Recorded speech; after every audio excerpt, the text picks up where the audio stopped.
আসসালামু আলাইকুম ওয়া রাহমাতুল্লাহি ওয়া বারাকাতুহু। নাহমাদুহু ওয়া নুসাল্লি আলা রাসূলিহিল কারীম, আম্মা বা'দ। ফাআউযু বিল্লাহি মিনাশ শাইতানির রাজীম। ইন্নাল্লাযীনা কাফারু বিয-যিকরি লাম্মা জাআহুম ওয়া ইন্নাহু লাকিতাবুন আযীজ।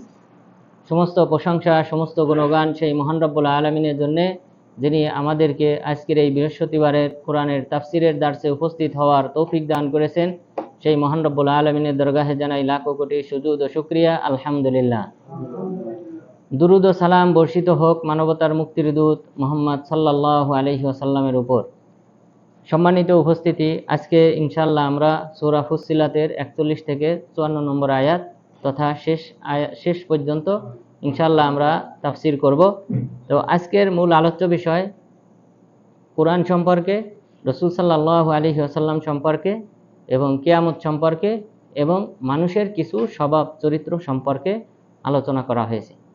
তো মহান রব্বুল আলামিন প্রথমে কোরআন সম্পর্কে বলেছেন, ইন্নাল্লাযীনা কাফারু বিয-যিকরি লাম্মা জাআহুম, নিশ্চয় যারা জিকির আসার পর কুফরি করে। জিকির বলতে এখানে উদ্দেশ্য কোরআন, সকলের ঐক্যমতে এখানে জিকির বলতে কোরআন। কেননা এই কোরআনে মানুষ যে সকল দিক নির্দেশনার প্রয়োজন বোধ করে, সেই দিক নির্দেশনাগুলি কোরআনে উল্লেখ করা হয়েছে, এই কারণে কোরআনকে জিকির বলা হয়েছে।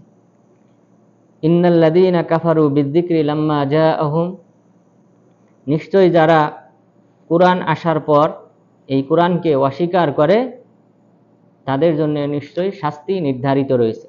এই কথাটা এখানে গোপন আছে, উজ্জ্বল রয়েছে, যে যারা পবিত্র কোরআন আসার পর অস্বীকার করবে তাদের জন্য আল্লাহ তাআলার দরবারে শাস্তি অবধারিত।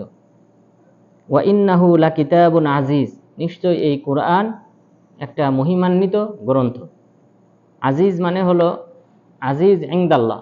ইবনে আব্বাস রাদিয়াল্লাহু আনহু বলেছেন যে এই কোরআনটা হলো আল্লাহর নিকট সম্মানিত। সুতরাং মানুষের উচিত ফায়ামবাগি আইয়ু আজ্জা ওয়া ইউকরাম, মানুষেরও উচিত এই কিতাবকে সম্মান করা এবং মান্য করা। তাহলে এই কিতাবটা হলো সম্মানিত আল্লাহ তাআলার নিকট, সুতরাং মানুষের উচিত এই কিতাবকে সম্মান করা, এই কিতাবে যে সকল বিধিবিধান দেওয়া হয়েছে সেই সকল বিধিবিধান মান্য করা, পালন করা। লা ইয়াতিহিল বাতিলু মিন বাইনি ইয়াদাইহি ওয়ালা মিন খালফি, এই কিতাবে কোনো মিথ্যা কোনো কিছুই আসতে পারে না সামনে থেকে আর না পশ্চাৎ থেকে। অর্থাৎ এই কিতাবের মধ্যে যা কিছু উল্লেখ করা হয়েছে সবগুলি সত্য, কোনো কিছুই মিথ্যা নেই। এখানে মুফাসসিরিনগণ কয়েকটি অর্থ করেছেন যে মহান রব্বুল আলামিন যে বললেন লা ইয়াতিহিল বাতিলু মিন বাইনি ইয়াদাইহি ওয়ালা মিন খালফি, এই কিতাবের সম্মুখ থেকে আর না পশ্চাৎ থেকে কোনো মিথ্যা আসতে পারে। এর অর্থ হলো মিন বাইনি ইয়াদাইহি মিন ইনদিল্লাহ। মুফাসসিরিনগণ বলেছেন আল্লাহর মিন বাইনি ইয়াদাইহি, আল্লাহ তাআলার পক্ষ থেকে কোনো মিথ্যা আসে না। ওয়ালা মিন খালফিহি, জিবরিল আলাইহিস সালাম এবং মুহাম্মদ সাল্লাল্লাহু আলাইহি সাল্লামের মাধ্যমে কোনো মিথ্যা সংযোজিত হয় না এই কিতাবে। তাহলে এখানে মুফাসসিরিনদের একটা অর্থ হলো মিন বাইনি ইয়াদাইহি ওয়া মিন খালফিহি, সম্মুখ ভাগ থেকে পিছন দিক থেকে কোনো প্রকার মিথ্যা এই কিতাবে প্রবেশ করতে পারে না। এর উদ্দেশ্য হলো মিন বাইনি ইয়াদাইহি মানে আল্লাহ তাআলার পক্ষ থেকে যখন থেকে আসে জিবরিল আলাইহিস সালামের মাধ্যমে এবং মুহাম্মদ সাল্লাল্লাহু আলাইহি সাল্লামের কাছে, এই কোনো অবস্থাতেই এখানে কোনো মিথ্যার সংযোজন হয় না। অর্থাৎ সর্বদা এই পবিত্র কোরআনটা হলো সত্যের বাণী, এখানে কোনো প্রকার মিথ্যার আশ্রয় নেই। এরপর এই আয়াতের দ্বিতীয় আরেকটা অর্থ করা হয়েছে যে এই লা ইয়াতিহিল বাতিল, মিথ্যা আসতে পারে না, এর অর্থ হলো লা ইস্তাতিউ আইয়ুগাইয়িরা ওয়ালা ইয়াজিদ ওয়ালা ইয়ানকুস, যে শয়তান এই পবিত্র কোরআনের মাঝে কোনো কিছু পরিবর্ধন অথবা কমতি কোনোটাই করতে পারে না। এরপর আরেকটি অর্থ করা হয়েছে যে লা ইউকাযযিবুহু শাই, যে এই কোরআনের মাঝে যা কিছু রয়েছে তার কোনো অংশই মিথ্যা নয়। এই অর্থ করেছেন কালবি রাহিমাহুল্লাহ। এরপর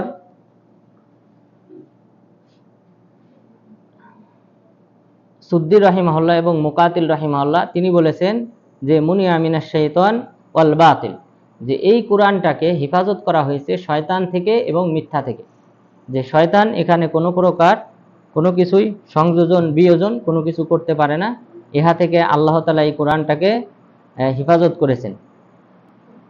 এরপর মহান রব্বুল আলামিন বলেছেন তানজিলুম মিন হাকিমিন হামিদ, এই কিতাবটা অবতারিত হয়েছে মিন হাকিম, প্রজ্ঞাময় আল্লাহ তাআলার পক্ষ থেকে, হামিদ যিনি হলেন প্রশংসিত। তো এখানে যে বললেন মিন হাকিম, প্রজ্ঞাময় আল্লাহ তাআলার পক্ষ থেকে, হাকিম ফি খলকিহি, তার সৃষ্টিকুল সৃষ্টি করার ক্ষেত্রে তিনি হলেন বিজ্ঞ, হামিদ ইনদা খলকিহি, আর তিনি প্রশংসিত তার সৃষ্টিকুলের কাছে। তাহলে আল্লাহ তাআলা যিনি হলেন তার সৃষ্টিকুল সম্পর্কে বিজ্ঞ এবং যিনি সৃষ্টিকুলের কাছে প্রশংসিত, আর তার পক্ষ থেকে এই কোরআনের অবতরণ হয়েছে।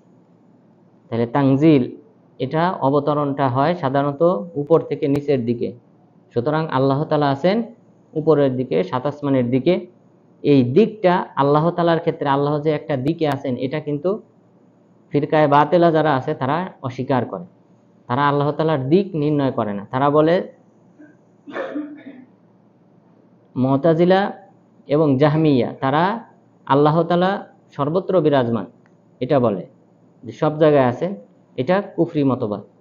আরেকটি মতবাদ রয়েছে ভ্রান্তদের, সেটা হলো আন্নাল্লাহা লাইসা ফি মাকান, আল্লাহ তাআলা কোনো স্থানে নেই, অর্থাৎ লা দাখিলাল আলাম ওয়ালা খারিজাহু, বিশ্বজগতের ভিতরেও নন বাহিরেও নন। এটা কিন্তু আমাদের বিবেক দ্বারা অনুধাবনের বাহিরে। যে আমি যদি বলি যে এই ঘরের মাঝে একজন ব্যক্তি অনুপস্থিত, ঘরের মধ্যে নেই, তো ঘরের মধ্যে নেই, তাহলে সে বাহিরে আছে, এই ঘরের বাহিরে আছে।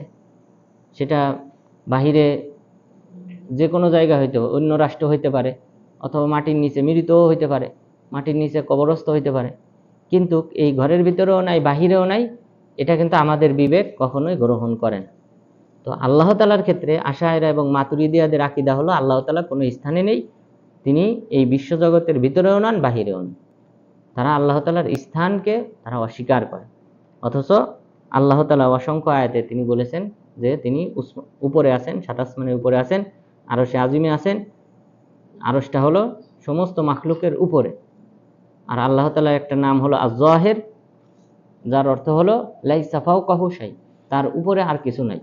তাহলে তিনি হলেন সবার উপরে।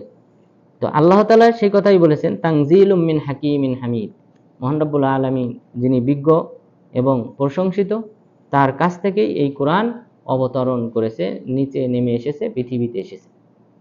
তাহলে আল্লাহ তাআলা উপরে আছেন, এটা তার একটা দলিল।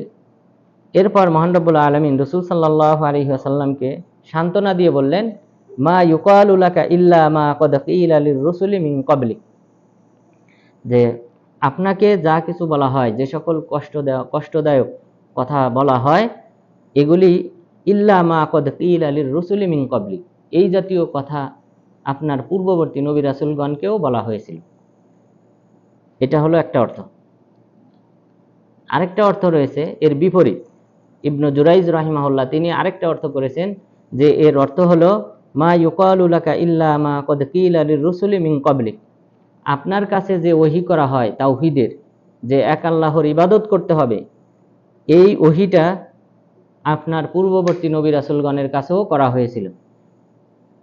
অর্থাৎ তাহলে এটা ভিন্ন আরেকটা অর্থের দিকে ইঙ্গিত করা হয়েছে। মহান রব্বুল আলামিন বলেছেন ওয়ালাকাদ উহিয়া ইলাইকা ওয়া ইলাল লাযিনা মিন ক্বাবলিক লাইন আশরাকতা লায়াহবাতান্না আমালুক, আপনার কাছে এবং আপনার পূর্ববর্তী নবীদের কাছে ওহী করা হয়েছে, যদি আপনি শিরিক করেন তাহলে আপনার আমলনামা বাতিল হয়ে যাবে। তো পূর্ববর্তী নবীদেরকেও এক আল্লাহর ইবাদত করার কথা বলা হয়েছিল। তো এই আয়াতে ইবনে জুরাইজ রাহিমাহুল্লাহ তিনি বলেছেন যে এখানে উদ্দেশ্য সেই কথাই, যে মা ইউকালু লাকা, অর্থাৎ আপনার কাছে কোরআনে যা কিছু অবতরণ করা হয় সেটা পূর্ববর্তী নবী রাসূলগণের কাছেও অবতরণ করা হয়েছে, এটা একটা অর্থ। আর আরেকটা অর্থ, যেটা প্রথম অর্থ বললাম, যে রাসূল সাল্লাল্লাহু আলাইহি ওয়াসাল্লামকে সান্ত্বনা দিয়ে আল্লাহ তাআলা আয়াত অবতীর্ণ করেছেন যে মা ইউকালু লাকা ইল্লা মা ক্বাদ কিলা লির-রুসুলি মিন ক্বাবলিক, আপনাকে তো সেই জাতীয় কথা বলা হয় যেই জাতীয় কথা আপনার পূর্ববর্তী নবী রাসূলগণকে বলা হতো। অর্থাৎ আপনার পূর্ববর্তী উম্মত যেমন ভাবে অস্বীকার করত, যেমন ভাবে নবী রাসূলগণকে মিথ্যাবাদী বলতো, জাদুকর বলতো, তো অনুরূপভাবে আপনাকেও জাদুকর বলা হয়, মিথ্যাবাদী বলা হয়। তো এটা পূর্ববর্তী উম্মতের স্বভাব। তবে ইন্না রব্বাকা লাযু মাগফিরা, জেনে রাখেন যে আপনার রব হলেন ক্ষমাশীল, ক্ষমাশীল, ওয়াযু ইকাবিন আলিম, এবং যন্ত্রণাদায়ক শাস্তিদাতা। তাহলে এই প্রথম অর্থ অনুযায়ী ইন্না রব্বাকা লাযু মাগফিরা, নিশ্চয়ই আপনার রব ক্ষমাশীল আপনাকে এবং আপনার অনুসারীদেরকে। যারা আপনাকে অনুসরণ করবে, যারা আপনার সাহাবী, তাদেরকে আল্লাহ তাআলা ক্ষমা করবেন। ওয়াযু ইকাবিন আলিম, এবং যন্ত্রণাদায়ক শাস্তিদাতা লি আদাই, আপনার শত্রু যারা তাদেরকে। তাহলে প্রথম আয়াত অনুযায়ী এটা ছিল রাসূল সাল্লাল্লাহু আলাইহি ওয়াসাল্লামের সান্ত্বনা স্বরূপ এবং শুভ সংবাদ স্বরূপ যে আল্লাহ তাআলা আপনাকে, আপনার সাহাবাদেরকে এবং আপনাকে যারা অনুসরণ করবে পরবর্তীতে তাদেরকেও ক্ষমা করা হবে, আর কঠিন শাস্তির সম্মুখীন করা হবে আপনার শত্রুদেরকে, মক্কার কুরাইশদেরকে। এরপর মহান রব্বুল আলামিন বললেন, ওয়ালাউ জাআলনাহু কুরআনান আ'জামিয়্যান লাকালু লাউলা ফুসসিলাত আয়াতু, এই কোরআনটাকে আমি যদি অনারব ভাষায় অবতরণ করতাম, আরবি ভাষা ছাড়া অন্য কোনো ভাষায় যদি অবতরণ করতাম, তাহলে তারা বলতো লাউলা ফুসসিলাত আয়াতুহু, এই আয়াতের যদি ব্যাখ্যা করা হতো তাহলে ভালো হতো। আ'জামিয়্যু ওয়া আরবি, যে এই কোরআনটা অনারব ভাষায় আর নবী হলেন আরবি ভাষায়। অর্থাৎ যদি এই কোরআনটা আল্লাহ তাআলা আরবি ভাষায় অবতরণ না করে অন্য কোনো ভাষায় অবতরণ করতেন, তাহলে মক্কার কুরাইশরা অজুহাত পেশ করত। এই কোরআন গ্রহণ না করার ক্ষেত্রে, আমল না করার ক্ষেত্রে তারা অজুহাত দিতে পারত যে এই কোরআন তো আমরা বুঝি না, এটা ভিন্ন ভাষায় অবতরণ করা হয়েছে, এটা আমাদের জন্য কঠিন, সুতরাং লাউলা ফুসসিলাত আয়াতুহু, এই আয়াতের কেন ব্যাখ্যা করা হয় না, তারা এই দাবি তুলতে পারত। কিন্তু এই কোরআন তো আল্লাহ তাআলা আরবিতেই অবতরণ করেছে। এরপর মক্কার কুরাইশরা এই অভিযোগ করতে পারত আ'জামিয়্যু ওয়া আরবি, যে এই কোরআনটা কি অনারব ভাষায় অবতরণ করা হয়েছে, অথচ যার কাছে অবতরণ করা হয়েছে সেই নবী হলেন আরবি ভাষায়। অর্থাৎ এখানে এটা প্রশ্নবোধক।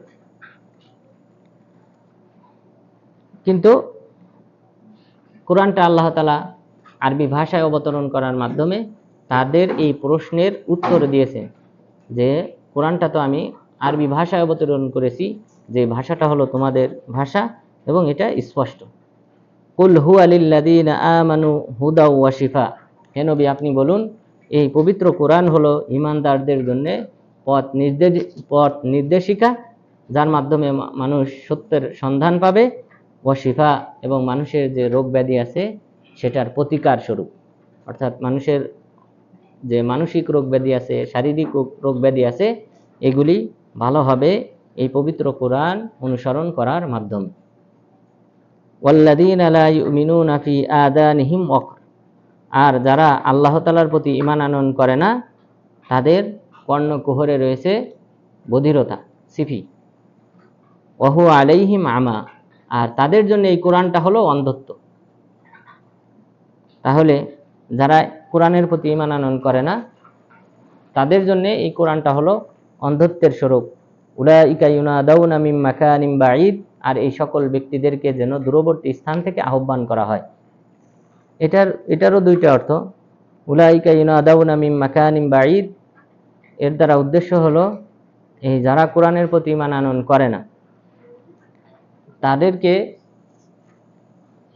যেন দূরবর্তী স্থান থেকে আহ্বান করা হচ্ছে যেখানে তাদের কর্ণকুহরে এই কোরআনের বাণী পৌঁছায় না। অর্থাৎ এটা একটা উদাহরণ পেশ করা হয় যে কোনো ব্যক্তি যদি না শোনে, বুঝতে না চায়, না বোঝে, কাছে থাকা সত্ত্বেও, তার ক্ষেত্রে এটা বলা হয় যে কাছে থাকা সত্ত্বেও শোনে না যে ব্যক্তি বা বুঝতে চায় না, সেই সকল ব্যক্তিদের ক্ষেত্রে এই মাকানিম বাঈদ তথা দূরবর্তী স্থান থেকে আহ্বান করা হচ্ছে, এই উপমা পেশ করা হয়। তো মক্কার কুরাইশরা তারা রাসূল সাল্লাল্লাহু আলাইহি ওয়াসাল্লামের আশেপাশে থাকা সত্ত্বেও তাদের সামনে কোরআন তেলাওয়াত করা হলেও তারা যেন এই কোরআন তাদের কর্ণকুহরে সিপি মারা বধিরতা রয়েছে, এই কারণে তারা এই কোরআনের প্রতি কোনো কর্ণপাত করতো না। এই কারণে আল্লাহ তাআলা বললেন যেন তাদেরকে দূরবর্তী স্থান থেকে আহ্বান করা হচ্ছে আর তাদের কানে এই কোরআনের বাণী পৌঁছায় না। আরেকটা অর্থ হলো পরকালে, উলাইকা ইউনাদাউনা মিন মাকানিন বাঈদ, পরকালে তাদেরকে দূরবর্তী স্থান থেকে আহ্বান করা হবে, অর্থাৎ সমবেত করা হবে। সে যে যেখানেই থাকুক না কেন তাদেরকে জাহান্নামের আগুনের দিকে সমবেত করা হবে।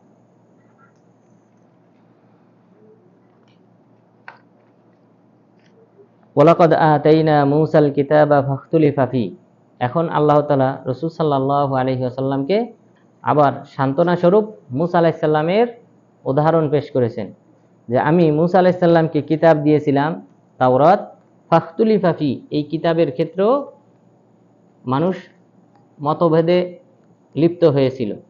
এই কোরআনকে তারাও, এই তাওরাতকে তারাও কিন্তু এক বাক্যে মেনে নেয় নাই, বরং তারা বিভিন্ন আয়াতের ব্যাপারে তারা নানানবিধ মন্তব্য করেছিল। ওয়ালাউলা কালিমাতুন সাবাকাত মির রাব্বিকা লাকুদিয়া বাইনাহুম, আল্লাহর পক্ষ থেকে যদি আগে থেকে ফয়সালা করা না থাকতো তাহলে তাদের মাঝে শাস্তি এসে যেত, শাস্তির বিধান এসে যেত। অর্থাৎ আল্লাহ তাআলা এই উম্মতে মুহাম্মাদীকে তিনি রাসূল সাল্লাল্লাহু আলাইহি ওয়াসাল্লামের জীবদ্দশায় ধ্বংস করবেন না, সেই প্রতিশ্রুতি দিয়েছেন যে এই উম্মতকে অন্যান্য উম্মতকে যেমন ভাবে নবীকে অস্বীকার করার কারণে নবীর জীবদ্দশায় শাস্তির মাধ্যমে ধ্বংস করা হয়েছে, কিন্তু আল্লাহ তাআলা এই নিরাপত্তা দিয়েছেন এই উম্মতকে যে আপনি থাকা অবস্থায় ওয়া আনতা ফীহিম মা কানা আল্লাহু লিয়ুআযযিবাহুম ওয়া আনতা ফীহিম, আপনার উপস্থিতিতে আমি তাদেরকে শাস্তি প্রদান করব না। ওমা কানা আল্লাহু মুআযযিবাহুম ওয়া হুম ইস্তাগফিরুন, আর আল্লাহ তাআলা তাদেরকে শাস্তি দেবেন না তারা ক্ষমা প্রার্থনা করা অবস্থায়। তাহলে দুইটা নিরাপত্তা, একটা নিরাপত্তা হলো রাসূল সাল্লাল্লাহু আলাইহি ওয়াসাল্লামের উপস্থিতি, তিনি যতদিন জীবিত আছেন ততদিন এই উম্মতকে শাস্তির মাধ্যমে ধ্বংস করবেন না। আরেকটা নিরাপত্তা হলো যতদিন এই উম্মতের লোকজন আল্লাহ তাআলার কাছে ইস্তেগফার করবে, নিজের অপরাধের জন্য ক্ষমা প্রার্থনা করবে, তওবা করবে, ততদিন পর্যন্ত এই উম্মতকে আল্লাহ তাআলা ধ্বংস করবেন না। আব্দুল্লাহ ইবনে আব্বাস রাদিয়াল্লাহু আনহু রাসূল সাল্লাল্লাহু আলাইহি ওয়াসাল্লাম মারা যাওয়ার পর তিনি বলতেন প্রথম নিরাপত্তা উঠে গেছে, এখন দ্বিতীয় নিরাপত্তা রয়ে গেছে, আর সেটা হলো ইস্তেগফার, আল্লাহর কাছে ক্ষমা প্রার্থনা করা। তাহলে এই ক্ষমা প্রার্থনা যদি পরিহার করে উম্মত, তাহলে আল্লাহ তাআলা তাদেরকে শাস্তি দিয়ে ধ্বংস করতে পারেন। তো এই আয়াতে আল্লাহ তাআলা যে বললেন ওয়ালাউলা কালিমাতুন সাবাকাত মির রাব্বিকা লাকুদিয়া বাইনাহুম, আল্লাহ তাআলার পক্ষ থেকে যদি সিদ্ধান্ত ইতিপূর্বে গ্রহণ না করা হতো যে এদেরকে আমি অবকাশ দেব কিয়ামত পর্যন্ত, এই সিদ্ধান্ত যদি আল্লাহ তাআলা আগে থেকে গ্রহণ না করতেন লাকুদিয়া বাইনাহুম, তাহলে তাদের মাঝে ফয়সালা হয়ে যেত, অর্থাৎ শাস্তির মাধ্যমে এদেরকে ধ্বংস করা হতো। ওয়া ইন্নাহুম লাফি শাক্কিম মিনহু মুরিব, নিশ্চয়ই তারা দূরবর্তী সন্দিহানে লিপ্ত। শাক মানে সন্দেহ, মুরিব মানে এখানে শাদীদুর রাইবা, অর্থাৎ বেশি সন্দেহ। তাহলে নিশ্চয়ই তারা সন্দিহানে লিপ্ত। মান আমিলা সালিহান ফালিনাফসি ওয়া মান আসাআ ফাআলাইহা, যদি কোনো ব্যক্তি ভালো আমল করে তাহলে সে নিজের জন্যই ভালো আমল করলো। ওমান আসাআ ফাআলাইহা, যদি কেউ খারাপ আমল করে তাহলে তার শাস্তিও তার উপর বর্তাবে। অর্থাৎ এর মাধ্যমে কেউ ভালো আমল করলে আল্লাহ তাআলা কোনো উপকার পান না, কেউ খারাপ আমল করলে এর মাধ্যমে আল্লাহ তাআলারও কোনো ক্ষতি হয় না। লাভ ক্ষতি যেটা হয় সেটা কার? বান্দার। তো এই বান্দার যে ব্যক্তি ভালো আমল করবে আল্লাহ তাআলা তাকে উত্তম প্রতিদান দান করবেন। যদি কেউ খারাপ আমল করে, কবিরা গুনাহ, সগীরা গুনাহ ইত্যাদিতে লিপ্ত হয়, তাহলে এটার শাস্তি তার উপরই বর্তাবে। এটার মাধ্যমে আল্লাহ তাআলার কোনো মান মর্যাদার কোনো হানি হবে না, আবার ভালো আমল করলেও আল্লাহ তাআলার মান মর্যাদা বৃদ্ধি পাবে না, বরং এটা সম্পূর্ণ বান্দার সাথে সম্পর্কিত। ওমা রব্বুকা বিযাল্লামিল লিল আবিদ, আপনার রব কারো প্রতি জুলুমবাজ নন, কারো প্রতি ন্যূনতম জুলুম করবেন না, অর্থাৎ যে যেভাবে আমল করেছে তাকে সেই অনুযায়ী প্রতিদান দান করবেন, বরং ভালো আমল করলে আল্লাহ তাআলা তার প্রতিদান বহুগুণ বৃদ্ধি করে দেবেন। আর কেউ খারাপ আমল করলে আল্লাহ তাআলা তাকে সে যতটুকু খারাপ আমল করেছে, কেউ একটা অন্যায় কাজ করলে তার আমলনামায় একটা পাপ লেখা হয়, কিন্তু একটা ভালো আমল করলে 10টা ভালো আমলের সওয়াব লিপিবদ্ধ করা হয় 10 গুণ।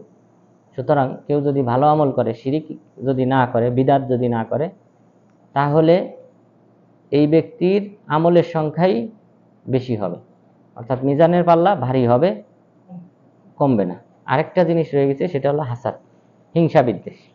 কারণ হিংসা বিদ্বেষ মানুষের আমলকে বিনষ্ট করে। তো এই কয়েকটা বিষয় যদি কোনো বান্দার মাঝে না থাকে, তাহলে তার আমল নামাই কিন্তু বেশি হবে, ভারী হবে তার পাপের চেয়ে। যেহেতু 10 গুণ সওয়াব লিপিবদ্ধ করা হয়, আর পক্ষান্তরে পাপ করলে 1 গুণ, সুতরাং এই দিক থেকে মুমিনরা এবং মুসলিমরা তারা সওয়াবের দিক থেকে এগিয়ে থাকবে। মহান রব্বুল আলামিন যে জুলুম করেন না, এই মর্মে রাসূল সাল্লাল্লাহু আলাইহি ওয়াসাল্লাম বলেছেন হাদিসে কুদসি, ইয়া ইবাদি ইন্নী হাররামতু যুলমা আলা নাফসি ফালা তাযালামু। হে বান্দা সকল, তোমরা জেনে রেখো যে আমি নিজের উপর জুলুম করাটাকে হারাম করেছি, সুতরাং তোমরাও পরস্পরের মাঝে জুলুম করবে না। তাহলে জুলুমটা 3 প্রকার। জুলমুল আবদি লিরব্বিহি, কোনো বান্দা তার রবের প্রতি জুলুম করবে, এটা হলো শিরিক। ইন্না শিরকা লাযুলমুন আযীম, নিশ্চয়ই শিরিক হলো বড় জুলুম। অর্থাৎ আল্লাহ তাআলার যে হক ইবাদত পাওয়া, সেই ইবাদত আল্লাহকে বাদ দিয়ে কোনো দেবদেবীর নামে, মূর্তির নামে, পীরের নামে, কোনো জিন শয়তানের জন্য যদি কেউ করে, তাহলে সেটা শিরিকের অন্তর্ভুক্ত হবে। এটাই হলো সবচেয়ে বড় জুলুম। এরপর দ্বিতীয় প্রকার জুলুম হলো জুলমুল আবদি লিগাইরিহি, কোনো বান্দা অপর কোনো বান্দার প্রতি জুলুম করবে, অর্থাৎ কোনো বান্দার হক নষ্ট করা। যেমন হাদিসে বলা হয়েছে, রাসূল সাল্লাল্লাহু আলাইহি ওয়াসাল্লাম বলেছেন, আতাদরুনা মাল মুফলিস, তোমরা কি জানো মুফলিস কাকে বলা হয়? সাহাবাগণ বললেন, মান লা দিনার ওয়ালা দিরহাম ওয়ালা মাতা, যার টাকা পয়সা নেই, অর্থ সম্পদ নেই, সেই তো আমাদের মধ্যে মুফলিস। রাসূল সাল্লাল্লাহু আলাইহি ওয়াসাল্লাম বললেন, এই ব্যক্তি নয়, বরং যে ব্যক্তি কিয়ামত দিবসে সালাত, সিয়াম, যাকাত, হজ, বিভিন্ন ভালো আমল নিয়ে আসবে এবং কদ জরাবা হাযা ওয়া শাতামা হাযা ওয়া কাযাফা হাযা ওয়া সাফাকা দামা হাযা, কিন্তু সেই সাথে আবার অন্যায় কাজ, কাউকে থাপ্পড় মেরেছে, কাউকে প্রহার করেছে এবং কারো অর্থ আত্মসাৎ করেছে, এরপর কারো রক্তপাত ঘটিয়েছে, কারো মানহানি ঘটিয়েছে, কারো প্রতি মিথ্যা অপবাদ দিয়েছে। তো এই আমলও রয়েছে, আবার ওদিকে ভালো আমলও রয়েছে। তখন কি করা হবে? তার এই ভালো আমলগুলি যাদের প্রতি জুলুম করেছিল তাদেরকে দিয়ে দেওয়া হবে। এক সময় তার ভালো আমল শেষ হয়ে যাবে, তখন পাওনাদারদের পাওনা বাকি থাকবে, তখন পাওনাদারদের যে পাপ আছে সেই পাপ এই ব্যক্তির উপর চাপিয়ে দেওয়া হবে, সুম্মা তুরিহা ফিন্নার, এরপরে তাকে জাহান্নামে নিক্ষেপ করা হবে। এই ব্যক্তি হলো সবচেয়ে নিঃস্ব ব্যক্তি, মুফলিস ব্যক্তি। তো এই হাদিসে যে মুফলিসের কথা বলা হয়েছে, এটা হলো এই ব্যক্তি অন্যদের প্রতি জুলুম করেছিল, কাউকে গালি দিয়েছে, কাউকে মারপিট করেছে, কারো সম্পদ গ্রাস করেছে, কাউকে মিথ্যা অপবাদ দিয়েছে ব্যভিচারের, তো এইভাবে, অথবা কারো রক্তপাত ঘটিয়েছে। তো এই অন্যের উপর জুলুম, এটা হলো দ্বিতীয় প্রকার জুলুম। এরপর তৃতীয় প্রকার জুলুম যেটা, সেটা হলো জুলমুল আবদি লিনাফসিহি, বান্দা নিজের উপর জুলুম করবে। নিজের উপর জুলুম বলতে অন্যান্য যে সাধারণ কবিরা গুনাহগুলি আছে অথবা সগীরা গুনাহগুলি আছে, এইগুলিতে যদি কোনো ব্যক্তি লিপ্ত হয়, তাহলে সে নিজের উপর জুলুম করল, কারণ এর শাস্তিটা তো ফিরে আসবে এই ব্যক্তির উপর। সুতরাং এটাকেও এক প্রকার জুলুম বলা হয়। তাহলে জুলুম 3 প্রকার। আল্লাহ তাআলা এই 3 প্রকার জুলুমই হারাম করেছেন এবং বলেছেন ফালা তাযালামু, সুতরাং তোমরাও পরস্পর নিজেদের উপর জুলুম করো না। এরপর মহান রব্বুল আলামিন বলেছেন কিয়ামত সম্পর্কে, ইলাইহি ইউরাদ্দু ইলমুস সাআ, আল্লাহ তাআলার নিকটই কিয়ামতের জ্ঞান। কিয়ামত কখন সংগঠিত হবে, কত কত বছর পরে, নির্দিষ্ট সময়ে, এটা আল্লাহ তাআলাই ভালো জানেন। শুধু আমাদেরকে যে কিয়ামতের জ্ঞান সম্পর্কে যতটুকু জানানো হয়েছে, সেটা হবে কিয়ামতটা হবে কি বারে? শুক্রবারে। শুক্রবারে হবে, এবং এটা হবে কখন? আসর থেকে নিয়ে আসরের পরে এই সময়ে কি হবে? কিয়ামতটা সংগঠিত হবে। তো এই যে বিশেষ কিছু আমাদেরকে অবহিত করা হয়েছে, আমরা এতটুকুই জানি। কিন্তু কোন শুক্রবারে, কততম বছর পরে, এই উম্মত কত বছর অতিক্রম করলে, ইমাম সুয়ুতি তিনি বলেছেন 1450 বছর অতিক্রম করার পর এই উম্মতের কি হবে? ধ্বংস হবে। 1450 বছর, তার মানে আর কয় বছর বাকি? এখন 1446, তার মানে আর 4 বছর। এরপর আপনারা জানেন এখনো আমাদের দেশের বিভিন্ন বক্তা, বিভিন্ন আলেম বিভিন্ন ভবিষ্যৎবাণী করে কিয়ামত কখন হবে। তো এইগুলি যারা বলে এরা হলো গায়েবী বিষয়ে কি করে? মন্তব্য করে, অথচ গায়েবী বিষয়ের জ্ঞান আছে একমাত্র আল্লাহ তাআলা। সুতরাং এই সকল ব্যক্তিরা লাঞ্ছিত হবে, আজ হোক কাল হোক। ইমাম সুয়ুতি তিনি কত বছর আগে, 800 শতকের ব্যক্তি, তিনি সেই সময় ভবিষ্যৎবাণী করেছেন নানান হিসাব নিকাশ করে যে এই সময়ে কিয়ামত হবে। তো আমরা জানি ঈসা আলাইহিস সালাম এখনো আসেন নাই। তিনি আসার পর কত বছর জীবিত থাকবেন পৃথিবীতে? 7 বছর। তিনি জীবিত থাকবেন 7 বছর, অর্থাৎ 40 বছর পূরণ করবেন। তিনি আগে যে পৃথিবীতে ছিলেন 33 বছর, এরপরে আসবেন, পরে আরো থাকবেন কত বছর? 7 বছর, মোট 40 বছর পূর্ণ করবেন। তো 7 বছর, তো কমপক্ষে আরো 7 বছর কি আছে? বাকি আছে। তো এইভাবে যদি দেখেন, এই সকল ব্যক্তিরা যারা ভবিষ্যৎবাণী করে তারা একদিন লাঞ্ছিত হবে, কারণ এটা সালাফদের মানহাজ নয়। সালাফদের মানহাজ হলো কিয়ামতের আলামত কোনো একটা প্রকাশ পাওয়ার পর তারপর ওনারা মন্তব্য করেন হ্যাঁ এই কিয়ামতের আলামত ঘটে গেছে, কিন্তু ঘটার পূর্বে ভবিষ্যৎবাণী করা এটা সালাফদের বৈশিষ্ট্য নয়। সুতরাং যারাই এইভাবে ভবিষ্যৎবাণী করে তারা আজ হোক কাল হোক একসময় মানুষের কাছে লাঞ্ছিত হবে। তো এখানে মহান রব্বুল আলামিন স্পষ্টভাবে বললেন ইলাইহি ইউরাদ্দু ইলমুস সাআ, আল্লাহ তাআলার নিকটই হলো কিয়ামতের জ্ঞান। এরপর রাসূল সাল্লাল্লাহু আলাইহি ওয়াসাল্লামকে মক্কার কুরাইশরা তারা জিজ্ঞাসা করলো কিয়ামতের জ্ঞান কখন হবে? আল্লাহ তাআলা প্রত্যুত্তরে বললেন যে তারা আপনাকে এমনভাবে জিজ্ঞাসা করে মনে হয় আপনি জানেনই কিয়ামত সম্পর্কে। এরপর আল্লাহ তাআলা আরেকটা আয়াত অবতীর্ণ করেছেন যে 5টি বিষয়ের জ্ঞান আছে একমাত্র আল্লাহর নিকট, তার মধ্যে অন্যতম হলো কিয়ামতের জ্ঞান। তো এইভাবে আল্লাহ তাআলা বারবার বলেছেন যে কিয়ামতের জ্ঞান এটা গায়েবী বিষয়, এটা একমাত্র আল্লাহ তাআলা জানেন কখন হবে, কত বছর পরে হবে। শুধুমাত্র আমাদেরকে শুক্রবার এবং কোন সময় হবে এতটুক বলা হয়েছে। আর সূচনা কিভাবে হবে? সিংগাই ফুৎকারের দেওয়ার মাধ্যমে। এই আওয়াজটা আস্তে আস্তে ক্ষীণ আওয়াজ হিসেবে আস্তে আস্তে বৃদ্ধি পেতে থাকবে। এক সময় এই ক্ষীণ আওয়াজের মাধ্যমে মানুষের কানের যে পর্দা আছে এটা ফেটে যাবে। এইভাবে আস্তে আস্তে মানুষের কি হবে? বিকট আওয়াজে মানুষের মৃত্যু হবে। এক সময় সবাই মারা যাবে। মানুষ কিয়ামতের দিনও, ওই দিনও মানুষ তাদের যে ব্যবসা বাণিজ্য আছে সেই ব্যবসা বাণিজ্য পণ্য নিয়ে বাজারে বসবে, অর্থাৎ স্বাভাবিকভাবে সবকিছু কি চলতে থাকবে।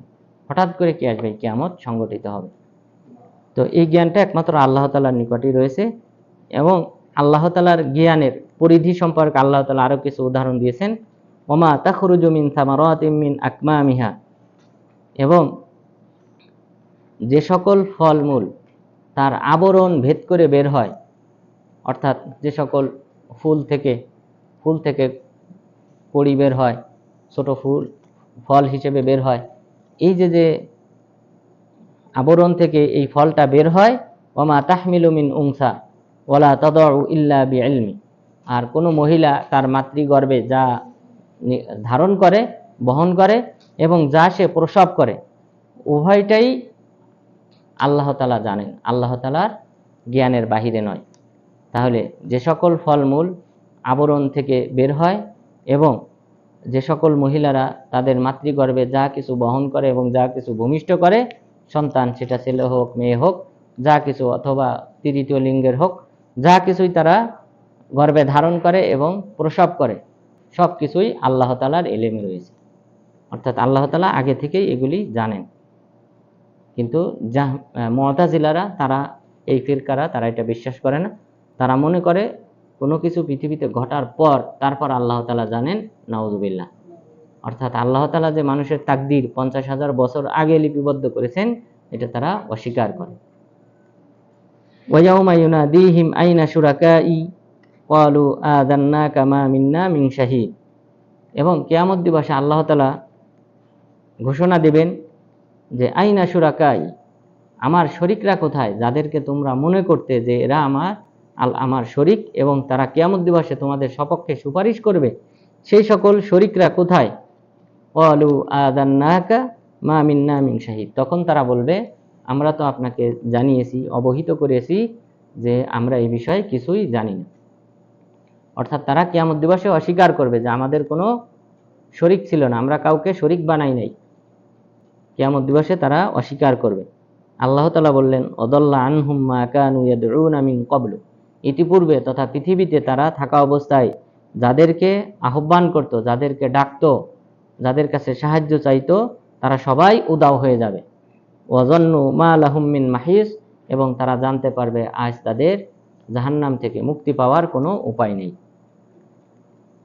অর্থাৎ হাসরের মাঠে আল্লাহ তাআলা যখন আসবেন, ওয়াজা রাব্বুকা ওয়াল মালাকু সাফফান সাফফা, যখন আল্লাহ তাআলা আসবেন তার আরো 8জন ফেরেশতা বহন করবে এবং চারপাশে ফেরেশতাগণ আল্লাহ তাআলার জিকির গুণকীর্তন করতে থাকবে। ফেরেশতারা সারিবদ্ধভাবে থাকবে, দণ্ডায়মান থাকবে। এই সুবিশাল মান সম্মান অবস্থায় যখন আল্লাহ তাআলা আসবেন হাসরের ময়দানে, এই পরিস্থিতি দেখে আল্লাহ তাআলা বলবেন আইনাল জাব্বারুন, যারা পৃথিবীতে যে সকল বাদশা ছিল তারা কোথায়? তো তখন থেকেই এই কাফেররা এবং মুশরিকরা তারা তখন বুঝতে পারবে যে আল্লাহ তাআলার বিচার থেকে আজকে মুক্তি পাওয়ার কোনো উপায় নেই। এরপর মহান রব্বুল আলামিন মানুষের কিছু স্বভাবের ক্ষেত্রে উল্লেখ করেছেন যে লা ইয়াসআমুল ইনসানু মিন দুআইল খাইর ওয়া ইন মাসসাহু শাররু ফায়াউসুন কানুত, যে মানুষ কখনোই কল্যাণের দোয়া করা থেকে কখনোই সে ক্লান্ত হয় না। লা ইয়াসআমুল ইনসান, মানুষ কখনোই ক্লান্ত হয় না মিন দুআইল খাইর, ভালো যে কল্যাণকর যে বস্তুগুলি রয়েছে সেই বস্তুগুলি আল্লাহর কাছে চাওয়া থেকে তারা কখনোই ক্লান্ত হয় না। এখানে ইনসান দ্বারা উদ্দেশ্য কি? ইনসান দ্বারা মুফাসসিরিনগণ বলেছেন কাফের, যে লা ইয়াসআমুল ইনসান, যে কাফের ব্যক্তি কখনোই কল্যাণকর বিষয়গুলি চাওয়া থেকে সে কখনো ক্লান্ত হয় না। আর কল্যাণকর বিষয় বলতে 4টি বিষয়ের কথা বলেছেন, যে কেউ কেউ বলেছেন আল মাল, আসিহা, এরপরে বলেছেন আস সুলতান এবং আল ইজ, যে 4টি বিষয়। একটা হলো সম্পদ, মানুষের সম্পদ। এই সম্পদ যদি কেউ আল্লাহর কাছে চায় তাহলে সে ক্লান্ত হয় না, সম্পদ হে আল্লাহ আরো বৃদ্ধি করে দাও, এভাবে সে চাইতে থাকে, এটা মানুষের স্বভাব। এরপরে বললেন আসিহা, সুস্বাস্থ্য, কেউ চায় না যে রোগ ব্যাধি অবস্থায় সে জীবনযাপন করুক, সবাই চায় সুস্থভাবে জীবনযাপন করুক। এরপরে আস সুলতান, ক্ষমতা, যে কোনো ধরনের ক্ষমতা যদি কেউ পায় তাহলে সে আরো ক্ষমতা চায়। এরপরে ওয়াল ইজ, সম্মান, সম্মান, কেউ চায় না লাঞ্ছিত অবস্থায় জীবনযাপন করুক। তো এই 4টি বিষয়, তাহলে আয়াতের অর্থ হবে যে মানুষেরা কখনোই ধন সম্পদ, এরপর সুস্বাস্থ্য এবং ক্ষমতা এবং সম্মান চাওয়ার ক্ষেত্রে কখনোই তারা ক্লান্ত হয় না। ওয়া ইন মাসসাহু শাররু ফায়াউসুন কানুত, কিন্তু যখনই তাকে অনিষ্ট স্পর্শ করে, দুঃখ দুর্দশা বেদনা স্পর্শ করে, ফায়াউসুন কানুত, তখন সে নিরাশ হয়ে যায়, হতাশ হয়ে যায়। এটা মানুষের একটা স্বভাব। কিন্তু এই দুঃখ দুর্দশা যদি কোনো ব্যক্তিতে পতিত হয়, অর্থাৎ সম্পদের ক্ষেত্রে তার সম্পদ নষ্ট হয়ে গেছে, অথবা জরিমানা এসেছে, অথবা স্বাস্থ্যের ক্ষেত্রে যদি কোনো রোগ ব্যাধিতে আক্রান্ত হয়, অথবা সে আগে ভালো কোনো পদে ছিল সেই পদ চলে গেছে, অথবা তার মানুষেরা তার সমাজে তার মান সম্মান ছিল, কোনো কারণে হানি হয়েছে, তো এই সব ক্ষেত্রে নিরাশ হওয়া যাবে না, বরং এই নিরাশ হওয়াটা এটা হলো কাফেরদের অভ্যাস। তাহলে এখানে যে আল্লাহ তাআলা ইনসান শব্দ ব্যবহার করেছেন, এটা দ্বারা মুফাসসিরিনগণ বলেছেন যে এটা দ্বারা উদ্দেশ্য হলো কাফের। কাফেরদের অভ্যাস হলো যে তারা কল্যাণকর বিষয়গুলি চাওয়ার ক্ষেত্রে ক্লান্ত হয় না, কিন্তু অকল্যাণ স্পর্শ করলে তখন তারা নিরাশ হয়ে যায়, হতাশ হয়ে যায়। ওয়ালা ইন আযাকনাহু রাহমাতাম মিন্না মিন বা'দি দাররা, আমি যদি তাকে দুঃখ দুর্দশার পর যদি তাকে আমি কল্যাণ এবং রহমত প্রদান করি, লা ইয়াকুলান্না হাযা লি, তখন সে বলে এটা আমার প্রাপ্য। অর্থাৎ যদি কোনো ব্যক্তি রোগে আক্রান্ত ছিল, সে সুস্থ হয়ে গেল, অথবা তার ধন সম্পদ নষ্ট হয়ে গেছিল, ব্যবসা বাণিজ্যে পুনরায় আবার ব্যবসা বাণিজ্যে বরকত শুরু হলো, তখন সে বলে যে আমি এটা অর্জন করেছি আমার জ্ঞানের মাধ্যমে, আমার বিবেকের মাধ্যমে, আমার বুদ্ধিমত্তার পরিচয়ের মাধ্যমে আমি এটা অর্জন করেছি। ওই সময় কিন্তু কেউ বলে না যে আল্লাহ তাআলা আমার অবস্থার পরিবর্তন ঘটিয়েছেন, এটা ওই সময় কেউ বলে না। সবাই নিজের নিজের যে ভালো দিকগুলি আছে, যে নিজে আমি বুদ্ধি খাটিয়ে আগের যে ব্যবসা ছিল সেটা বাদ দিয়ে আরেক ব্যবসায় শুরু করেছি, এই কারণে আমার এই ব্যবসা বরকত হয়েছে ইত্যাদি দুনিয়াবি কারণ খোঁজার চেষ্টা করে। ওই সময় আল্লাহ তাআলা যে তার মধ্যে এই পরিবর্তনটা এনেছেন এটার কথা মানুষ ভুলে যায়। এই কারণে মহান রব্বুল আলামিন বললেন, ওয়ালাইন আযাকনাহু রাহমাতাম মিন্না মিন বা'দি দাররা আমাসসাতহু লা ইয়াকুলান্না হাযা লি। যখন আমি তাকে দুঃখ দুর্দশার পর রহমত আস্বাদন করাই, তখন সে বলে এটা আমার প্রাপ্য ছিল। ওমা আযুন্নু সাআতা কাইমাতাও ওয়ালা রুজি'তু ইলা রাব্বি ইন্না লি ইনদাহু লাল হুসনা। এবং আমি মনে করি না যে কিয়ামত সংগঠিত হবে, আর যদি আমি আমার রবের নিকট ফিরে যাই তাহলে আশা করি তার নিকট উত্তম প্রতিদান পাব। কেউ কেউ বলেছেন এই আয়াত অবতীর্ণ হয়েছে ওয়ালিদ বিন মুগীরার ব্যাপারে, কেউ কেউ বলেছেন উতবা, রবিয়া এবং উমাইয়া ইবনে খালফ, এই চারজনের ব্যাপারে এই আয়াত অবতীর্ণ হয়েছে। যে তারা, অর্থাৎ মুফাসসিরিনদের মধ্যে ইখতিলাফ হয়েছে। কেউ কেউ বলেছেন এই কথাটা ওয়ালিদ বিন মুগীরা, তিনি কাফের ছিলেন, তিনি এই কথা বলেছেন। কেউ কেউ বলেছেন যে না, উতবা, শাইবা এবং উমাইয়া ইবনে খালফ তারা এই কথা বলেছে যে আমি যদি আল্লাহর কাছে ফিরে যাই তাহলে আশা করি আল্লাহ তাআলা আমাকে উত্তম প্রতিদান দান করবেন। অর্থাৎ দুনিয়াতেও যেমন মানুষের কাছে সম্মানিত, এবং পরকালেও আশা করি আল্লাহ তাআলা আমাকে সম্মানিত করবেন। অর্থাৎ এই সকল ব্যক্তিরা হলো যারা আমল না করে কিন্তু ভালো কামনা করে, কিন্তু এটা তো আমলের সাথে জড়িত। আপনি ভালো কোনো পুরস্কার পেতে হলে নিশ্চয়ই এখানে আপনার শ্রমের প্রয়োজন আছে, এখানে আপনার কাজের প্রয়োজন রয়েছে, আমলের প্রয়োজন রয়েছে। কিন্তু এই ব্যক্তিরা বা কাফেররা তারা আমল করা ছাড়াই তারা আশা করে যে আল্লাহর নিকট ভালো প্রতিদান পাবো। ফালানুনাব্বিআন্নাল্লাযীনা কাফারু বিমা আমিলু ওয়ালানুযীকান্নাহুম মিন আযাবিন গালিয। আল্লাহ তাআলা প্রত্যুত্তরে বললেন যে আমি অবশ্যই কাফেরদেরকে তাদের কৃত আমল সম্পর্কে অবহিত করব এবং তাদেরকে কঠোর শাস্তির সম্মুখীন করব। অর্থাৎ তারা যে তামান্না করতেছে যে আমরা আল্লাহর কাছে ফিরে গেলে উত্তম প্রতিদান পাব, সেটা তাদের শুধুমাত্র আকাঙ্ক্ষা, কিন্তু এটার কোনো বাস্তবতা নেই। ওয়াইদা আনআমনা আলাল ইনসান আরাদা ওয়া নাআ বিজানিবি ওয়াইদা মাসসাহু শাররু ফাযু দুআইন আরিদ। এটাও মানুষের একটা অভ্যাস সম্পর্কে আল্লাহ তাআলা উল্লেখ করেছেন। যখন আমি কোনো মানুষের উপর নিয়ামত দান করি তখন সে মুখ ফিরিয়ে নেয় আল্লাহ তাআলা থেকে, তখন সে মুখ ফিরিয়ে নেয় এবং ওয়া নাআ বিজানিবি, এবং সে দূরে সরে যায় আল্লাহ তাআলার ধর্ম থেকে, দিন থেকে সে দূরে সরে যায়।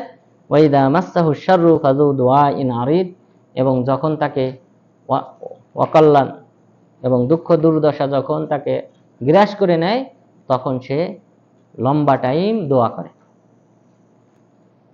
এটা আমাদেরও অভ্যাস। আমরা হয়তো কোনো বিপদে পড়লে তখন হয়তো আল্লাহর কথা স্মরণ করি, এবং সাধারণত অধিকাংশ সময় স্বাভাবিক জীবনযাপন করি, আল্লাহ তাআলার কথা ওইভাবে আমরা স্মরণ করি না।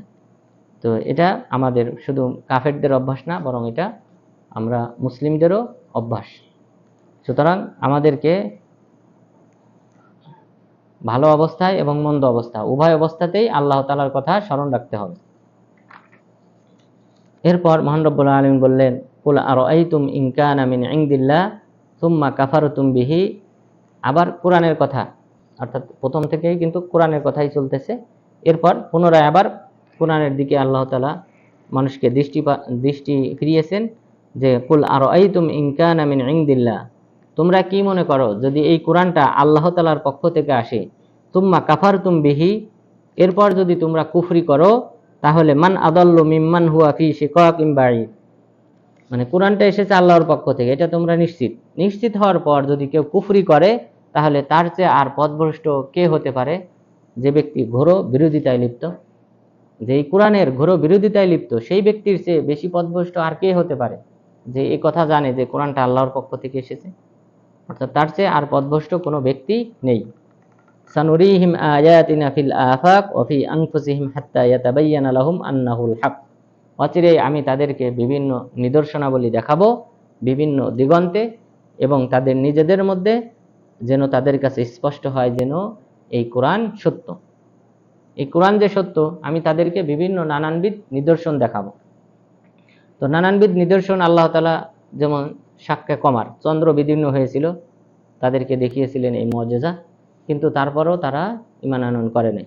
এছাড়াও কিয়ামত পর্যন্ত আল্লাহ তাআলা নানানবিধ মানুষকে লাতার কাবুন্না তবাকান আন তবাক, অচিরেই তোমরা ধাপে ধাপে ধাপে ধাপে তোমরা উন্নীত হবে।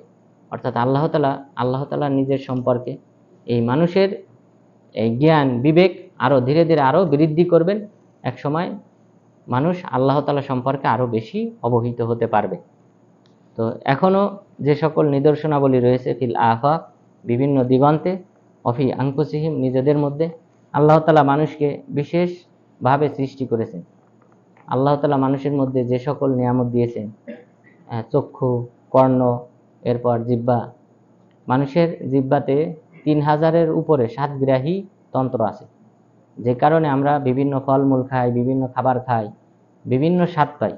যদি এই স্বাদগ্রাহী না থাকতো তাহলে আমরা সব খাবার একই রকম স্বাদ লাগতো, কারণ এগুলি সব আসছে মাটি থেকে।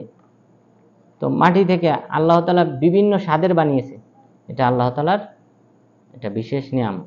আমাদের জিহ্বাতে 3000-এর উপরে স্বাদগ্রাহী তন্ত্র আছে, যে কারণে আমরা বিভিন্ন খাবার খাওয়ার পর বিভিন্ন ধরনের স্বাদ পাই।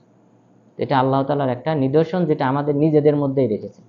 এরপর একজন ব্যক্তির যদি চোখের জ্যোতি না থাকে, কানেও যদি না শোনে, তাহলে এর চেয়ে আর এই মানুষটার জন্য আর বড় পরীক্ষা কি হতে পারে? দুনিয়াতে যদি সে চোখে না দেখে, তাহলে তার জীবনটাই অনেকটা ব্যর্থের মতো। সুতরাং এই প্রতিটা নিয়ামত একটা আমাদের জন্য বিশাল বড় নিয়ামত, যেটা অর্থ কড়ি দিয়ে এটার অভাব পূরণ করা সম্ভব না। তো এই সকল, এরপর শ্বাস প্রশ্বাস, আমরা যে শ্বাস প্রশ্বাস গ্রহণ করতেছি, অক্সিজেন গ্রহণ করতেছি, কার্বন ডাই অক্সাইড আমাদের শরীর থেকে বের হইতেছে, তো এগুলিও আল্লাহ তাআলার একটা বিশেষ নিয়ামত। তো এই সকল নিয়ামত যা আল্লাহ তাআলা আমাদের নিজেদের মধ্যেই দিয়ে রেখেছেন। আল্লাহ তাআলা বলেছেন, এই নিদর্শনাবলী অচিরেই আমি তোমাদেরকে দেখাবো, যার মাধ্যমে তোমাদের কাছে স্পষ্ট হবে যে এই কোরআন সত্য। আওয়ালাম ইয়াকফি বিরব্বিকা আন্নাহু আলা কুল্লি শাইইন শাহিদ, আপনার রবের উপস্থিতি প্রমাণের জন্য কি এটাই যথেষ্ট নয় যে তিনি সবকিছু দেখেন, সবকিছু বিষয়ে তিনি অবহিত? এটাই যথেষ্ট। আলা ইন্নাহুম ফি মিরিয়াতিম মিন লিকাই রাব্বিহিম, তোমরা জেনে রেখো নিশ্চয়ই তারা তথা কাফেররা আল্লাহ তাআলার সাক্ষাৎ সম্পর্কে গাফেল। আলা ইন্নাহু বিকুল্লি শাইইন মুহিত, আর জেনে রেখো নিশ্চয়ই আল্লাহ তাআলা সব কিছু বেষ্টন করে রেখেছেন। তা আল্লাহ তাআলার জ্ঞানের বাহিরে কোনো কিছুই নাই। আল্লাহ তাআলা 7 আসমানের উপর থেকে, আরশ থেকে তিনি সব কিছু দেখেন, পর্যবেক্ষণ করেন, শোনেন, এবং এটা আল্লাহ তাআলার জ্ঞানে রয়েছে। সুতরাং আমরা যারা আছি, আমাদের উচিত আল্লাহ তাআলাকে সেইভাবে অনুধাবন করা, যে আল্লাহ তাআলা, আমরা যে সকল কথা বলি, কাজ করি, তার পূর্বে স্মরণ করা উচিত যে আল্লাহ তাআলা আমাদেরকে দেখতেছেন, তিনি আমাদের সম্পর্কে অবহিত আছেন। সুতরাং আল্লাহ তাআলাকে বেশি ভয় করা উচিত মানুষের চেয়ে।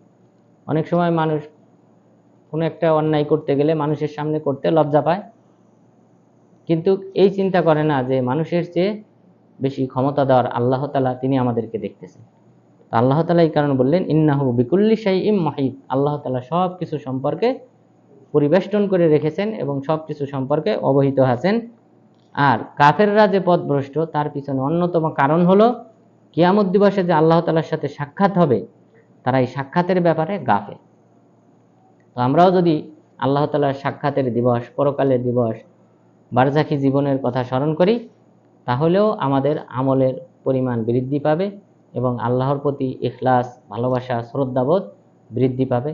সুতরাং আল্লাহ তাআলা যেন আমাদেরকে একনিষ্ঠভাবে আল্লাহ তাআলার উপাসনা, একচ্ছত্রভাবে তার উপাসনা করার মাধ্যমে এবং রাসূল সাল্লাল্লাহু আলাইহি ওয়াসাল্লামের দেখানো পদ্ধতি অনুযায়ী উপাসনা করার মাধ্যমে আল্লাহ তাআলার নৈকট্য অর্জন করার তৌফিক দান করেন।